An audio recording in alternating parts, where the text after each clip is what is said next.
Today we take a look at all the sizes of Makita 40V max circular saws currently available.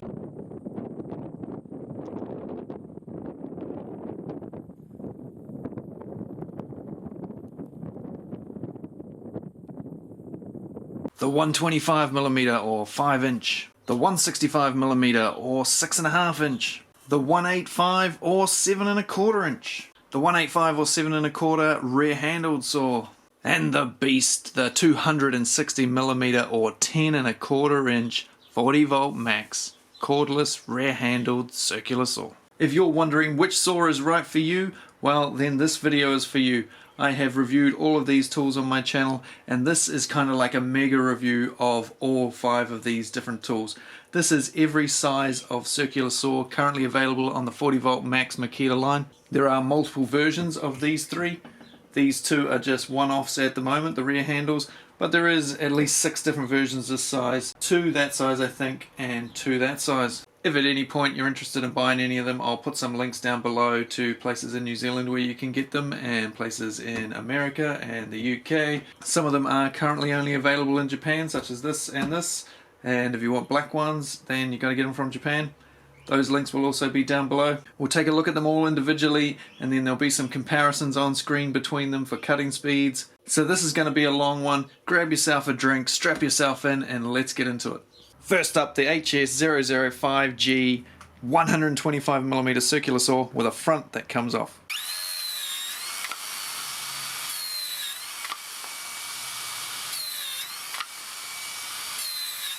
Why would you want a 5 inch 125mm saw, I hear you ask? It does one very cool thing, and that involves these 2 knobs at the front here and some other little magic, which we will get to after I've told you some of the other features. It's not made of PA6 nylon with glass fibre, and like so many of the power tools these days, it is actually polycarbonate. The battery works on a different orientation to the 185mm. As you can see, comes out the side here and has to sit down below. On this 40V 185mm model, it's on a completely different orientation, so the batteries can keep coming out and coming out and coming out towards the camera there and get as big as they want, and they'll still always fit. This one, however, has been designed a bit like the Hikoki ones, where they've stuffed themselves up and you can't get anything too big in there. Any future batteries are not going to fit, including the recently released 5 amp hour. Let's take a look-see, shall we? Is that going to fit in there? I don't think so. Crashing on the base here. There's not enough depth. But you can fit it on if you pull the base down, shove said battery on. It does fit. It does work. But you now have, of course, lost quite a bit of depth in your cut, which, yeah, is a bit shite. So you're going to have to run this on the smaller batteries, the 2, the 2.5 and the 4 amp hour. All of which fit fine at the full depth setting. 2 speed settings here. Wow, that sounds fast. Now that's 6,000 RPM, and if we drop it down to the other one, looking at 4,500 RPM, so still pretty damn quick. We've got on-tool storage here for changing your blade. It has a maximum depth of cut of 47mm. I'm going to go and cut some 6x2s of this in a moment, and we'll compare it to the 185mm. I'm going to put a 2.5 amp hour battery on it and take it out now and do a few cuts, and then I'll tell you about the fancy base.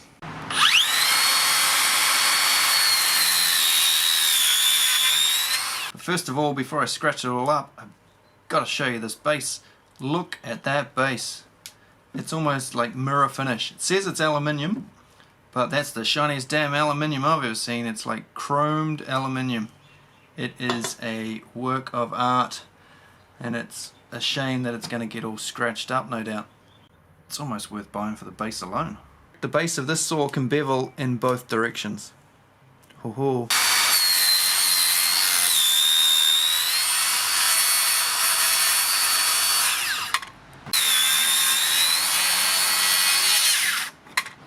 Now, because the full depth of cut is 47mm, you can do what I just did then.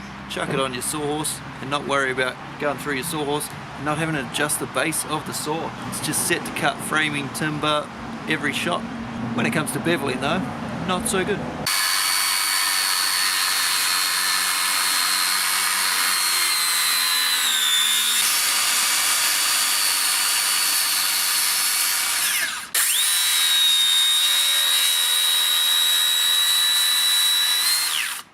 So how does the saw feel to use? Well, it cuts like butter. It's a very powerful little saw. It's 36 volts of course, 40 volt max, and so it has more power than the DHS 680, which is still regarded as the best Makita 165mm 18 volt saw, and a saw I have used a lot in the past, but this one much more powerful than that. And how does it compare with the larger 185mm blade in the back? Well, the one in the back is much bigger, it's much heavier. So it has advantages in cutting straight lines essentially. It's much harder to cut a straight line with the smaller one here because it's very light tool and it's also got a very short blade. By short, you know, this is your cutting distance, so it's much easier to wiggle that than it is a big blade. The bigger the blade, the easier it is to cut a straight line essentially. As long as you start straight, much easier to keep it straight. A little bit trickier to get used to, that's all. You've got to concentrate a bit more because it doesn't have that weight and this bigger blade to just drive straight through when you're going on a long cut.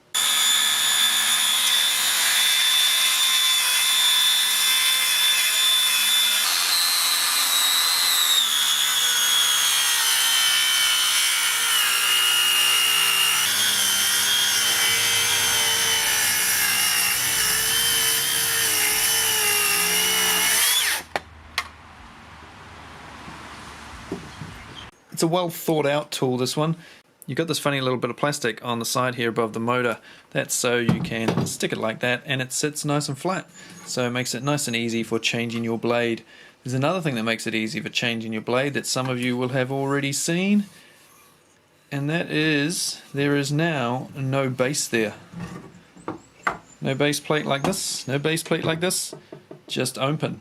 That's because I have removed part of the base plate. It's not too common. And why would you need to do it? Well, in conjunction with another little trick this saw does, it helps you cut out something like a floor.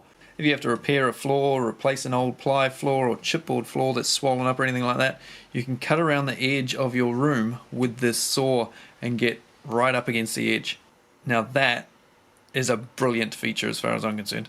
I've had to cut out floors before and it's a pick of a job if you haven't got the right tools, and this is the right tool for that job.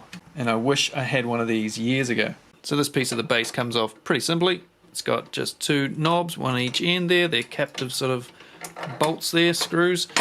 Just pops off. Then the second part of the trick, you need to tilt this so that you can get it on the right angle and sort of basically undercut the wall where the flooring is that you want to take out.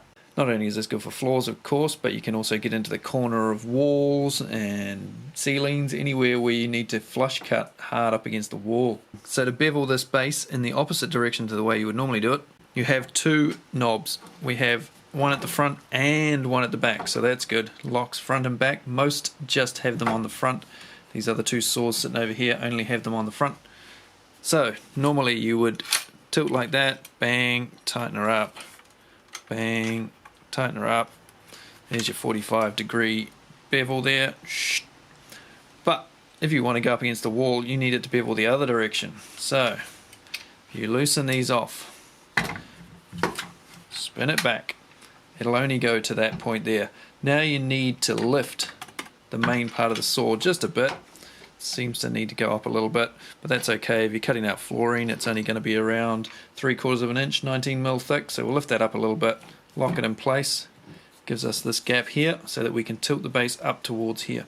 You'll then see there's a small grey lever in the front here. We then pull this across. We can now tilt that way. So I am now tilted to about 10 degrees. Lock in place. And that is a very cool feature. Now when it stopped raining, I'll go outside and make a mock-up of a floor to show you close up how this works. But if you look at that now, that is about level, and your blades on that 15-degree slant, so you can run this hard up against the base plate of a wall and undercut the flooring, which is very cool. You will of course have to plunge cut into the floor, which is easy as well. Just hold up the guard, plunger in, and away you go along your wall. So put that front back on the base there now, and then we will loosen this, and then we can just tilt it back up. That lever there automatically pops out, and now we're back to 0 degrees. The safety trigger here is like a combination of the old 18 volt and the new 40 volt in the background there. It is a push-in one, but it's angled so that you can basically just slide your thumb down and it slides in. So you can go like that, or you can just slide down like that, which, like I say, is basically a combination of this one where you push down and this one where you push in. You've got to sort of push it in with the side of your thumb. And I think this is an improved combination of the two, where you just slide down and in it goes. Quite good. At the front you've got the blade lock, of course. You've got an area there to attach an optional rafter hook. Other accessories you can also get is the dust port thing here. It screws into a small screw hole there for attaching it to your vacuum. The depth gauge when you lower the base plate is a little hard to read, all being shiny silver like that. But not a biggie, I never ever trust those anyway. Has a light on the front down here. It triggers off. Can you hear that little click? There's a separate little switch just for the light inside there. So the light's down here, straight onto the blade, straight onto where your mark's going to be. It's a little bit tricky, you've got to really lean over and look down through there because there's not a very big gap. I've only been using it on the high speed so far. I haven't cut anything big with the lower speed yet, but I'll try cutting some framing size timber with the slow speed just to see what difference it makes.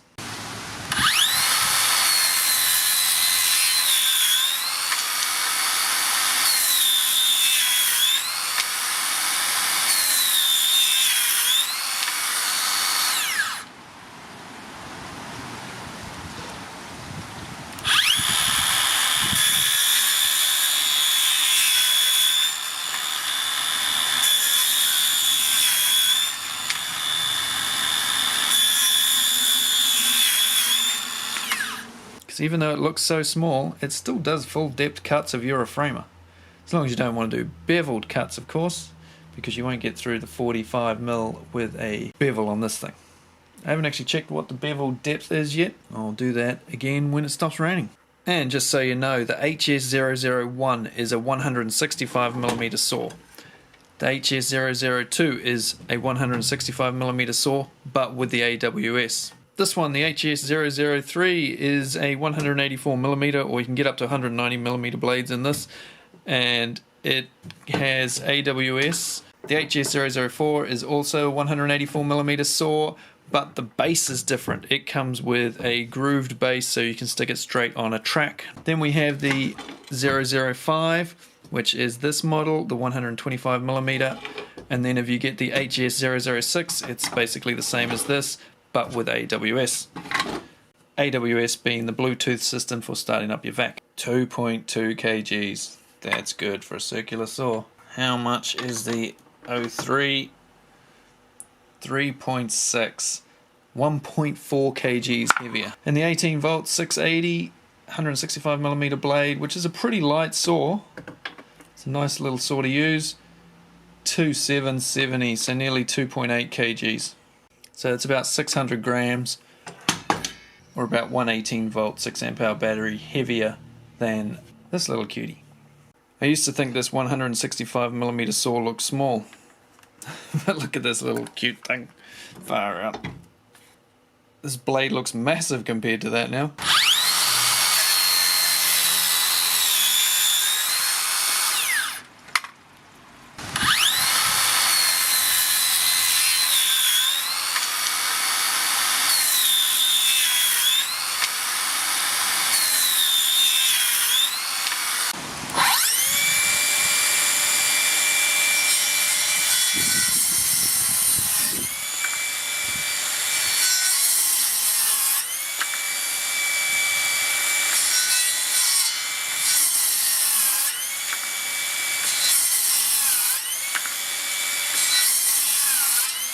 So we can get a close-up look of how this saw works cutting out a floor. I'm just doing a mock-up here with a subfloor, a floor, and a base plate of a wall.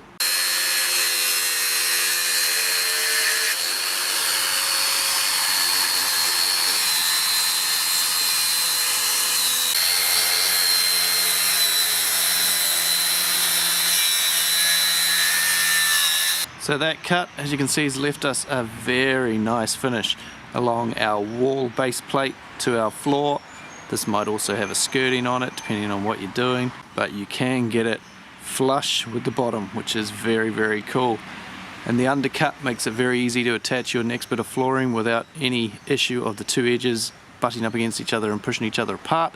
I did this at the full depth of cut that you can do on that 15-degree angle, and as you can see, it's come in about 6 millimeters, quarter of an inch into our subfloor. Not a huge deal, but if you were doing this, you would of course set it a bit closer to the exact measurement of your floor. But yeah, super happy with that. Very, very handy feature for a circular saw. As you probably saw on the video, the blade guard, just like the blade guard on the larger 184mm saw, they still catch. Makita haven't quite nailed good blade guards yet, you know. You go to start a cut and it sort of just jams up and you get that stuttery effect. And so you've got to start your cut by holding this all the way up so that it doesn't bloody catch. It'd be nice if they could get one that just slid up smoothly when it hit the edge of the timber. But currently this is my favourite tool. I don't know how long that'll last, but it's not too often my favourite tool isn't an impact driver. But this tool with the removable front here, very, very cool. It's super light, super easy to just grab and do a few cuts with, powerful for its size. It's just a great, cool little saw. Next up, could this be the best of the lot? They still haven't released it in many parts of the world yet, but it is the HS001G, the first one they made, and it is 165mm or 6.5 inch. So let's look at this. It's got a nice shiny base, look at that, woohoo! Just like the 125 in the background. It's like a mirror. Hopefully you can't see my out of control long hair in it. Also, just like the 125, this is not metal. Plastic, plastic, plastic. This is just painted to look like the aluminium, which is there, but not there. It came with a rip guide or straight fence or whatever you call it where you come from. It is black, as you can see. It is polycarbonate. Some of the polycarbonate, like these bits here, you can see you've got the glass in it. You can see where it swirls. It's hard to get that right in the black. You can see the trails where the glass goes. Some bits are just polycarbonate, like this bit here. You can see that smooth black there, and this piece here is a sort of speckly finish. That's the glass in there. This one is more like the battery casings, which are just polycarbonate. So it's a mixture of polycarbonate and polycarbonate with glass reinforcement, and TPE overmolding on this bit here. That is not plastic, that's got the rubberized overmolding. The best feature that I can see that this has that the 125 in the background doesn't is the battery goes on in a better orientation. I can put a 5 amp hour battery on here if I so desire. Just like the 125 in the background, this one has 2 speeds. It's got the same trigger as the 125, a nice, real easy to push in as your finger just slides over it. And it's like that on both sides for left and right handed. Oh, of course. It has an area front and back for attaching a guide, just like the 18 volt one does, so that you can run it on a track easily with an adapter that you have to buy. It doesn't have the removable front like the 125 has. Onboard tool storage for changing the blade. Has an area here for hooking a lanyard or something through, so you can have your strap on the back there, hook it over things. It does have an area on the front here for an optional rafter hook. Doesn't come with it. I don't like to give you the depth of cut numbers that manufacturers give. I'll test that out myself shortly. When you want to change your depth of cut, you've got the lever in the back here. Lowers down nicely. Nice and smooth, actually. That feels really nice. Some of them are a bit Sometimes this is just a thin piece of metal, but on here, quite wide. It's a good quarter of an inch wide sort of thing. Glides really nice. When you want to bevel the saw, just like the rip guide, you have a knob front and back, which I like, makes things a lot more solid. Now, while this one doesn't have the removable front and the backwards bevel of 15 degrees that this one has, it does still have a bevel that goes the other way. So as well as the standard 45 degrees one way, you can flick this little lever here at the front and that will give you 5 degrees the other direction. When you go back, it automatically resets to the right place. There's also a little grub screw in there for adjusting this if it's not quite square. I can see that like the 125, there is lots of places in the bottom, lots of screw holes, lots of adjustments that you can do to get your saw running exactly true. Something a lot of guys have been asking for. When it comes to the RPM, like I say, it's got 2 speeds. Push the button here. You can't do it unless there's battery on it, of course. You need to pull the trigger, start it up, then flick it over to the lower speed. On the higher speed, it runs at 5,500 RPM according to the manual. Now, rather than spend $100 getting another one of these Makita blades to New Zealand from Japan, I thought I'd go a bit cheaper and use some of these budget Milwaukee ones. Budget just because they're a damn sight cheaper than that. I'll chuck these on these tools now and we'll go rip a sopping wet 8x2 or 200 by 50 as it is known in this part of the world now. Is the 40 volt gonna do better than the 18 volt? They've got a really small diameter flange here for holding the blade on. If we move the guard out of the way, you'll also see a reflection of a Milwaukee blade. But you'll see it cut out here in the base. They've tried to get this as deep as they can cut wise. Don't be surprised if this is better than a 185.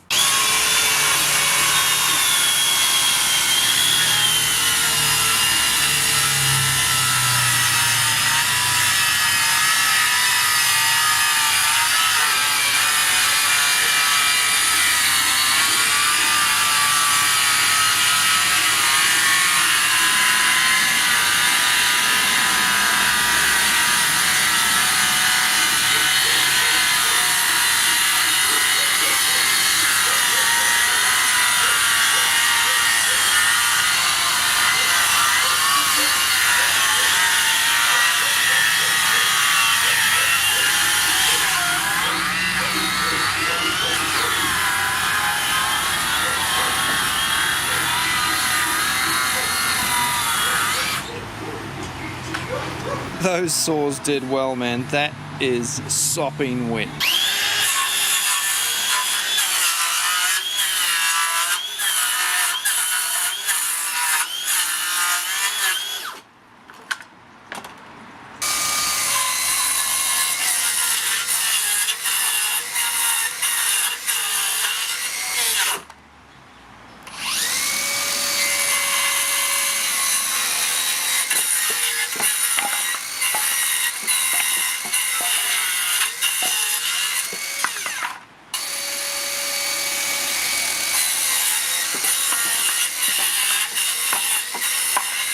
Cuts nice in both speeds, but you know, a handle, would it really have been that hard? Would it have messed up the styling of the tool? Is that the problem? Let's take a look at their cross-cut performance. I'm going to be cutting some of this shitty old pine I've got laying around. Got a whole lot of this. I'm going to dice up the firewood. It's 20mm thick.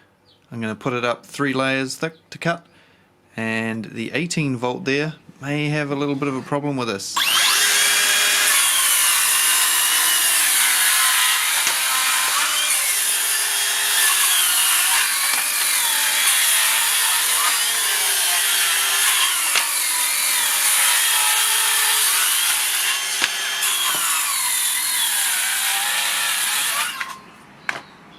So as you saw, the 680, the 18 volt didn't quite have enough to get through there. So how deep do these two saws cut?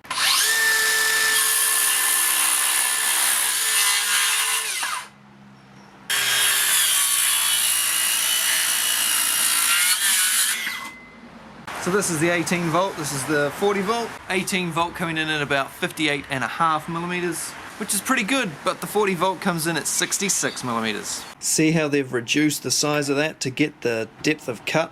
This is the 18 volt, this is the new 40 volt, significantly smaller. Gives you that extra few millimeters of cut. And this one's okay through framing timber here as long as you don't want to bevel, because as you saw, around 58 millimeters, framing timber in New Zealand is 45 millimeters, no problem there. But what happens when we put this on a 45-degree bevel?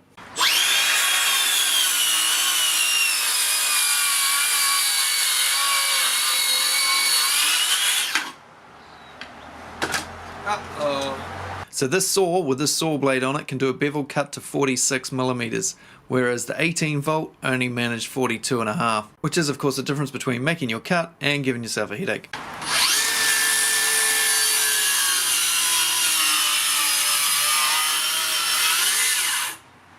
This here and this here. These are the knob screw dealies that hold your rip guide, straight guide in place, and they're a little bit different to what you would get on, well, I've never seen one like this on any other Makita circular saw, and I've got a few. They're captive screw knobs, whatever you want to call them, And instead of just being a screw that goes straight down onto your guide that leaves all these nice little marks along it when you tighten them up, you're actually screwing down a larger circle there that clamps onto your guide over a greater area. It should hopefully give it a bit more grip. That means these don't vibrate out, which is good. Like, they fall off sometimes, you lose them, because if they do fall out, they of course land in mud or long grass. And they're much nicer to use. And they're the same front and back. Quite a nice little feature. This is the 01. It's not on the 3, 4, 5, 6, 7, 8 or 9. Or the rear handles. That's the slow speed. On the right, she sounds super powerful.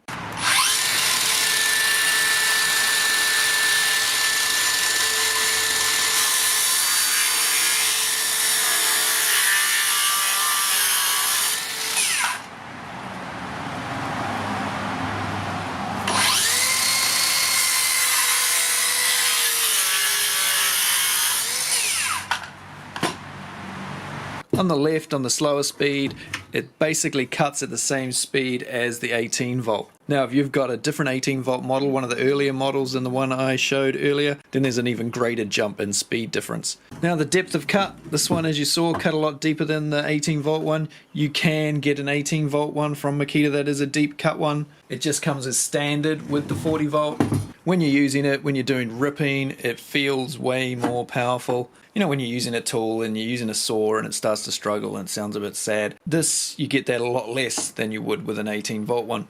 With the 18 volt, when I rip, I've got to take it careful. You've got to back it off a bit else you stall it, that sort of thing. This has a lot more power to push through when it needs to. I do wish, however, it had a handle on the front like the 18 volt has here. The 18 volt also did come with the rafter hook. Got to buy it separately on that one. Doesn't bother me too much because I think I'm going to do something with that area. So yeah, this one's got the front handle, which I never used to use for a long time, but now I do use, and so it's been annoying me on this one. But overall, I'm thinking it's around 20% more powerful than the 18 volt that I showed in the video, the DHS 680. 20 to 25% quicker, and it's just got that extra power when you need it, and sustained power that the other one lacks. And it cuts much nicer with the Makita blade on it than it does with this Milwaukee one. If you get them from Japan, they come with these blades like this. And as you can see, the 125, same sort of blade. It's a 35 tooth on that one, and this 165 came with a 45 tooth. They're nice blades, they cut quick, very thin kerf. So if you're interested in one of these, Japan only, down in the description, that's where you got to get them. Down in this part of the world, I call this the standard circular saw. This is a 185mm top handle saw. How good is it? It comes with a dust chute and a rafter hook, but you have to attach them yourself.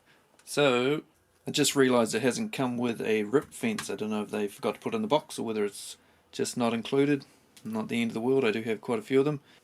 This is the HS003G.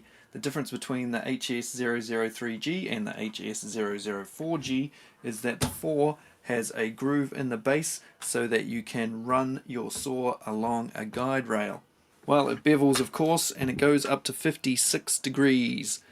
The HS004 only goes to 48 because of that groove in the track and everything. There's a positive stop feature here, which positive stops at 22.5 degrees, 45 degrees and the full 56 degrees. You've got the button there for doing your blade, locking your blade, the tool for the blade, same place as the previous model. So boof, all the standard features that you have on a saw. Base is magnesium, it is painted a different color from the predecessor model. Locking nut down the front here for your rip fence, which isn't included with this particular one. Standard thumb trigger safety lock on either side of the saw. A light indicator here on the front for when the torque setting changes. We've got a hook on the back here to hook a lanyard through. Battery of course goes there, making it a more compact unit than the previous 36 volt one. It has AWS, so yeah, you can run your dust extractor off that. The saw is a 6000 RPM saw that will change depending on the resistance and the torque settings and stuff as you're cutting. With a 185mm blade on it, you'll get a maximum cut depth of 66mm. If you chuck the 190 blade on, well then you'll get another 2.5mm. While beveling at 45, you can cut at 45.5 deep, or if you chuck on the 190, which would probably be quite handy for the 45 cuts, you'll get 47.5, just a little bit more likely to get through some of that dressed timber. The 45.5 might just miss sometimes. And in case you want to know, at 56 degrees it will cut 34mm deep. It weighs 3,875 grams, nearly 3.9 kgs. With a 4 amp hour battery it weighs 4.9 kgs, or about 4.6 with a 2.5 amp hour.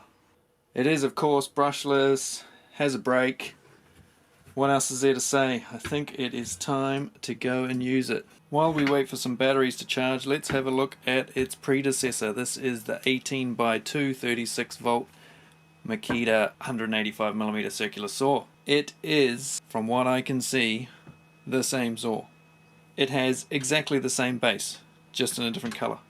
It has exactly all the guard, everything in this area, all identical. The fronts are identical. This would be the same if I had got one with this saw, but it didn't seem to come with one. All the stops are the same. The depth of cut is the same. The RPMs are the same.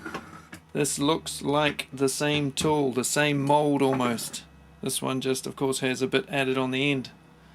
The only other thing I can see on the 36 volt that the 40 volt doesn't have is this area here. Now this is the 36, not the new one. So the old one has a battery gauge and a torque light there. So you can push this button and check the batteries. And they're on there of course, but just charging some up at the moment so we can put these against each other. So it's all fair and even. 3760, slightly lighter than the 40 volt until you put the batteries on, and then we are looking at pretty much bang on 5 kgs. So about 100 grams heavier. Or if you were using the 2.5 amp hour battery on the other tool, you're looking at about 400 grams heavier. And that weight is without a rafter hook on this model. So we have two identical blades on there now. We will go put these up against each other. In case you want to know, the blades are Makita FE Cut 24 tooth blades, 185mm.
Yeah, this just felt nicer than the 36 volt.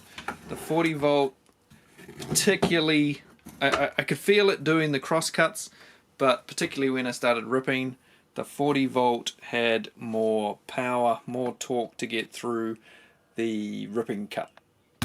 I did more cuts than what you saw in the video, and yeah, the XGT had it. Not by much, but by a nose. Percentage wise, hard to say. I don't know. It was maybe 10% better, say 15, 20 at the most. It was definitely better and nicer to use and slightly lighter feeling, and overall just a little bit better. So the 18x2 model number wise is DHS 781 if you want to know. And you ask, Tools, is it worth me upgrading to the new 40 volt? Is that way better than this? It is better, but I wouldn't change to the 40 volt platform just for the circular saw. Definitely not. There's not a big enough jump in power to this one, from this one to that one. So if you've got one of these, stick with it. The DHS 781 North American version. Having said that, I'm keeping this one. And that's my latest 40 volt review. I will see you on another one shortly. Next up, the first of the rear handled circular saws, or often called worm drives. This is the 185mm or 7 1/4 inch RS001G. Today we're putting the 40 volt 185mm saw up against the 36 volt 185mm saw. This is the RS001G. This is the DRS780. If you're in the States, it is, but I'm going to tell you about these saws after I've gone out and used them a bit. But I just needed to get this shot with the nice new blades on them before I go and mess them up on a whole bunch of timber. So yeah, I'm going to go and rip some stuff now as soon as the batteries have come off the charger, nice and fresh. For the rip test, I'm going to be using this freshly delivered nice wet 8x2 or 200x50. I'm going to cut it in half and do 3 meters on each saw using the one piece of wood, as I do in all the tests. Gives it a better, fairer test because it should be roughly the same density of timber and the same wetness. Come on, I haven't got all day here. Let's go, batteries. I'm going to be using a 5 amp hour battery on the 40 volt and 2 5 amp hour batteries on the 18x2 36 volt.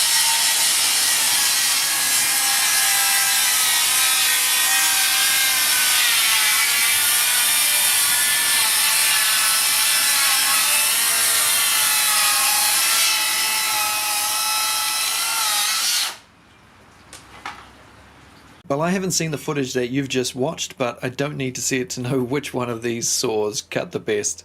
Boy oh boy, that was nice. After I stopped recording, I cut another 2 6-meter lengths of 200x50 and right down the middle, the same as the one that was in the video.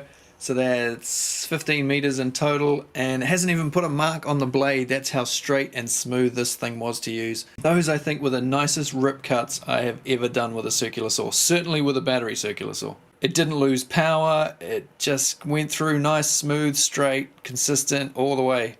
The 18x2 in contrast was a little bit slower and it struggled a little bit. I mean, it cut perfectly fine, it did a perfect job. It would work for you no problem, you know, but it was slower. I could feel it was slower, and I could hear it changing speed. It was losing power at times, and I just had to back off the pressure a little bit, whereas with the 40 volt it just smashed it.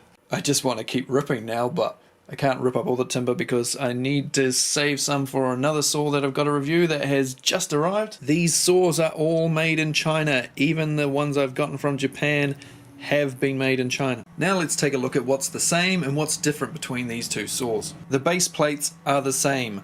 The guards are the same. They both have bevel detents at 22.5, 45 and the max at 53. Let's take a look at how deep those cuts go.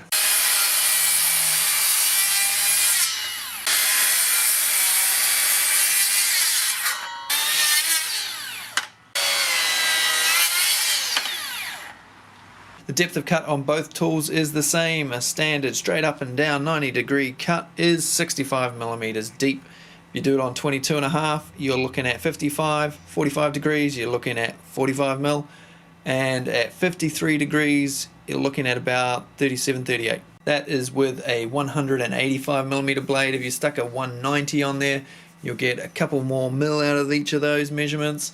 I'm guessing you can put a 190 on there and it'll fit. Haven't actually tried it. They're both exactly the same in the depth of cut adjustment. They both have a rafter hook, with the one on the 18x2 being somewhat larger than the one on the new 40 volt. So those are the similarities. What is different about these things? Well, the one way which was always going to be different is how the batteries are put on. 40 volt has this huge cutout in the side and the top.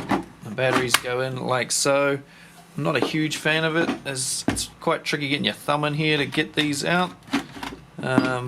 Yeah, they could have made that a bit nicer, or maybe cut that down at that point. I don't know why you need that big bit of plastic there. I guess it's just reinforcing here for the handle to make it all the right size and everything. But yeah, I don't know, they could have done that maybe just a little bit nicer. With the LXT, unfortunately this gets in the way somewhat. You've got to flick that out of the way to put the batteries on, and of course you have two and they go in the side underneath. Is it better or worse than the other one? I don't know, but of course this is a larger area, making the saw a little bit heavier, a little bit more cumbersome. You can run the other saw on basically one of those batteries weight wise, or if you put the 5 amp hour on, it is about the same weight as that. The LXT model has a button here on the top for checking your batteries because they're hidden down the bottom and it's a pain to get to, whereas the 40 volt with the battery on, you can just push the battery, it's nice and easy to get to. Onboard tool storage on the 40 volt for your spinner to change your blade, and as far as I can tell there's no onboard storage of a tool for this one unless it's hidden somewhere and I haven't found it yet. Let's do some cross cuts now. The blades are getting well worn in, as you can see. In this one we're also going to chuck in the top handle here, the HS003G, as well as the 18x2. So let's look at the three of them in some cross cuts.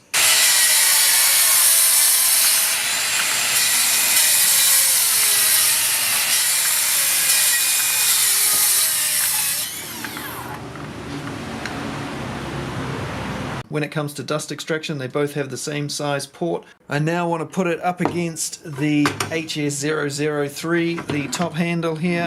We're going to put them up against each other in a rip test because I think this is going to smash it. So let's check that out. I'm going to rip some H1.2 nice pink framing timber.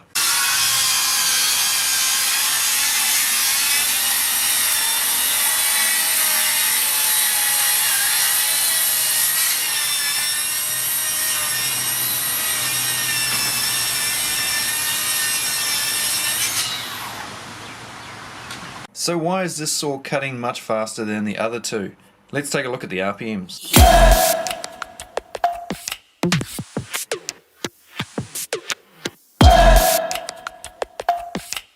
So when it comes to ripping timber, this tool is a cracker. I'm loving it for ripping.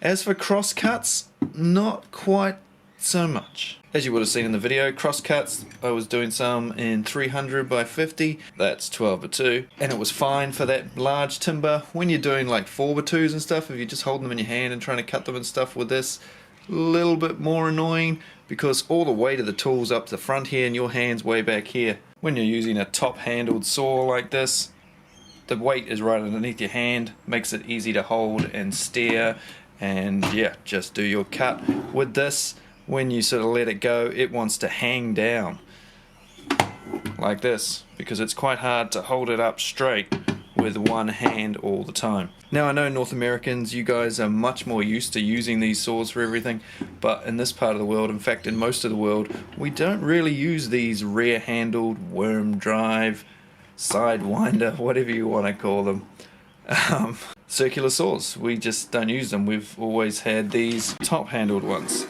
So you've got to get used to a different way of cutting. So instead of cutting things on the flat, it is much easier to sort of hold them on a 45-degree angle and push down with the saw and let the weight and the gravity of the saw do the work for you instead of trying to hold things flat. So it's kind of good if you haven't got a good setup on site and you want to cut 4x2s just across your leg, then this is quite a good saw to use compared to a top handle. But overall, I wouldn't use it personally for cross cuts. For ripping, any day of the week, I will grab this saw. This is a cracker, as I said, for ripping. But for cross cuts, I think I'll stick with the top handles. And if you love this saw, then you will love the 40 volt saw, because the 40 volt is a big step up from this one, in my opinion. Size wise, they are the same, they're the same length, but this one is 700 grams heavier than the 40 volt, which is basically one of those, and that's without having any batteries on it. So if you run the 40 volt on a 2.5 amp hour battery, it is the equivalent of this one without any batteries. So substantially lighter. You're looking at about 1.3 kgs lighter overall with battery on it.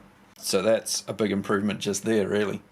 But the RPMs is where it really smashes it. This 5,100, that 6,400, 1,300 more RPM. The one in the back, the top handle, is 6,000 RPM.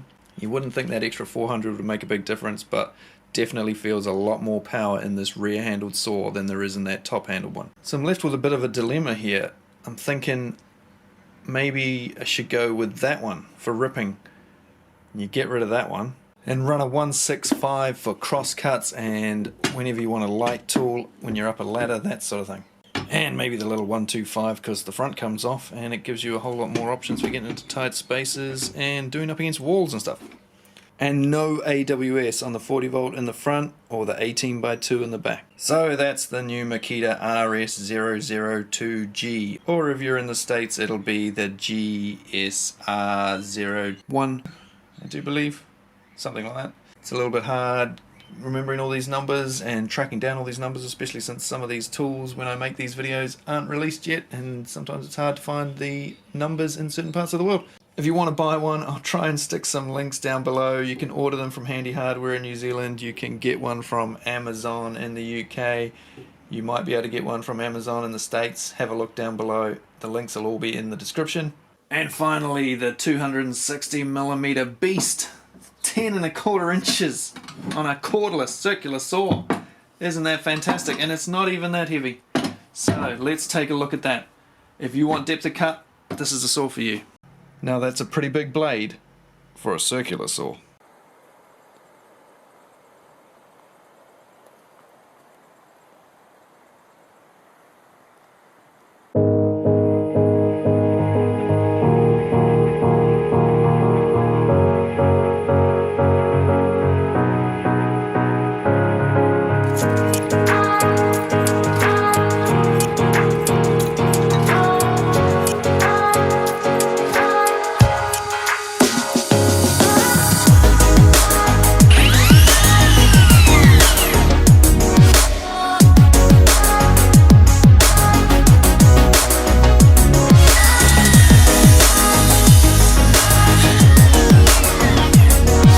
G'day all, welcome back to another Makita XGT 40 volt max tool review. This one I have been having some fun with over the past few days. This one you guys have hounded me to do for ages, since long before it even came out. Anyway, here it is. You will have seen some stats there at the beginning. We'll go into it in a bit more detail, we'll do some cuts, and I'll tell you what I think of this thing. I've been doing some cross cuts, some ripping, some dropping of the saw, as you can see, even though it's not a drop saw, but it is the size of a drop saw. Is it as handy as a drop saw? Well, that kind of depends on what you do and what you want it for. Got a different blade on here than what you saw at the beginning. The one at the beginning was a 45 tooth, this is a 24 tooth, which I've been using for the ripping and the cutting. I might put the 45 on my miter saw actually. You probably aren't going to be using this with a fine tooth blade, a 60 or an 80 or anything like that. You're going to want this out on site for ripping through big beams, cutting through posts in one pass. Cutting through posts in one pass. So close.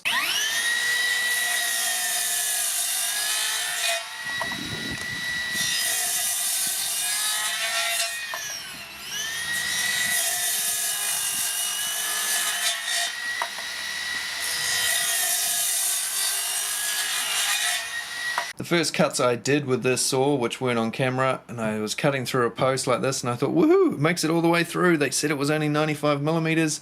Looks like it has a little bit more, like they often do. You get a few more millimeters and it can do it in one pass, a 100 by 100 post or 4x4 inches. But then I measured it and this has dried up a bit and it's 95 that way and 100 that way. So when I flipped them that way and tried them cutting them again, didn't quite get through.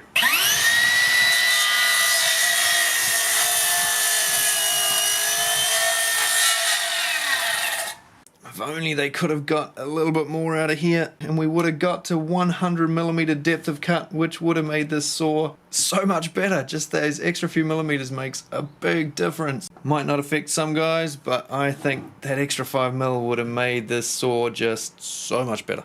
As you can see, magnesium, magnesium, magnesium, all painted in the Makita XGT fashion. It's got three handles, the main handle with the trigger of course, this side handle here and this side handle on the other side. When you're using this tool, it's not a one-handed circular saw, this one. Hold on to it here, pull the damn trigger, and then I tend to hold that one and drive it along.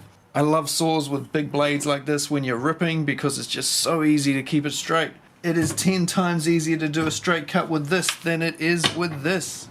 The wider your blade, the more blade you've got in the material to help keep everything straight. You've only got a tiny little blade, it can wiggle a lot easier than this. Pretty hard to wiggle this when it's in there. Plus you've got the weight of the tool and you've got that rear handle so you can just drive it in a nice straight line quite easily.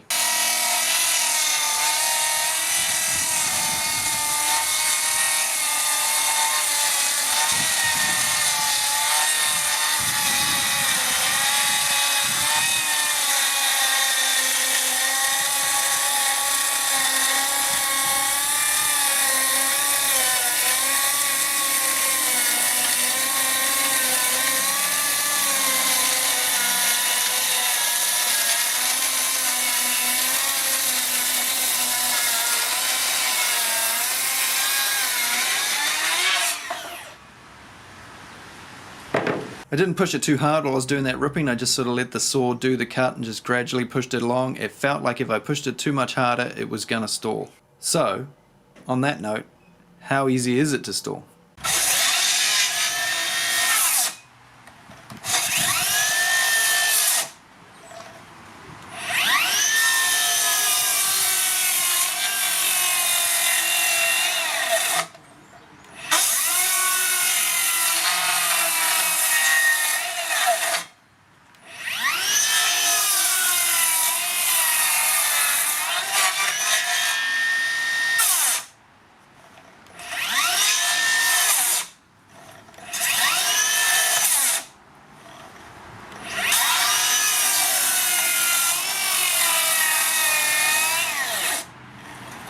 Let the saw do the cutting. It's got enough power as long as you don't push it. The base isn't all that wide. That's what, ooh, less than 6 inches. Hope this is in shot because it's a bit hard holding them here like this, and it's about ½ an inch there. You can see that the 185 top handle is wider than the new 260.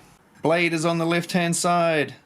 I know most of you prefer it that way, so there you go. It's got a brake, it's a bit slower to stop than the smaller saws, but that's to be expected, I guess. There's a lot more momentum spinning around in that thing than there is in a little baby one like this. It's great being able to cut through so many pieces of material in one pass.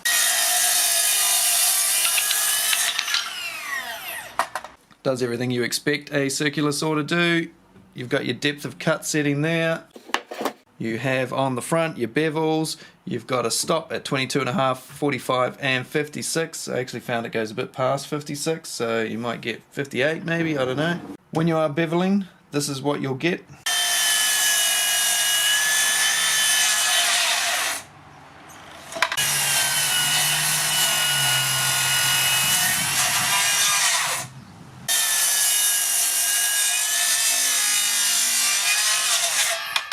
So beveling at 22.5 degrees, cut depth of 91 millimeters. At 45 degrees, cut depth of 72 millimeters. And at 56 degrees, cut depth of 55 millimeters.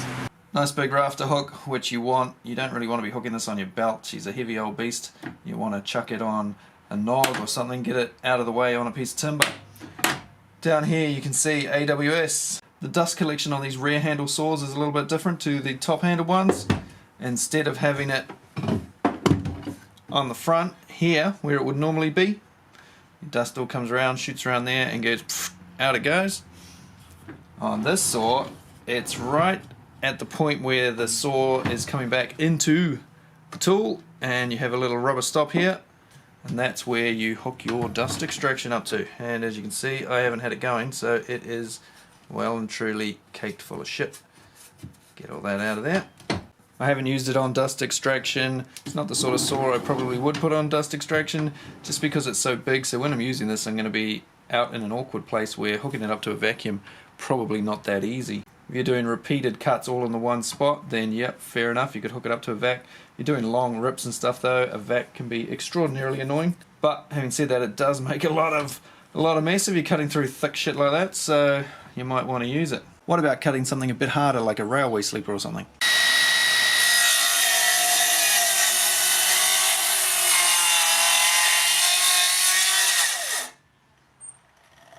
No worries at all. Ooh, that's a nice looking timber. rear handle of course, and so with the trigger you've just got to push in the safety on the side there. So push that in with your thumb, pull the trigger, fire sawdust all over your bench. Dope. With the blade in this orientation, you of course have your right hand here. If you're right-handed, pull the trigger. You can easily then pull the blade guard up and hold it with your hand while holding the front handle. It's hard to get this thing in shot, so damn big. So it's quite handy. Pull that up and you hold it with your left hand on there and then pull the trigger with your right hand. Something that's a lot harder when the blade's on the other side. This is the sort of tool that you want to use a 5 amp hour battery on. Gives you that extra long life and a little bit more power. Because this thing chews through the juice, as you would expect, much quicker than a smaller saw.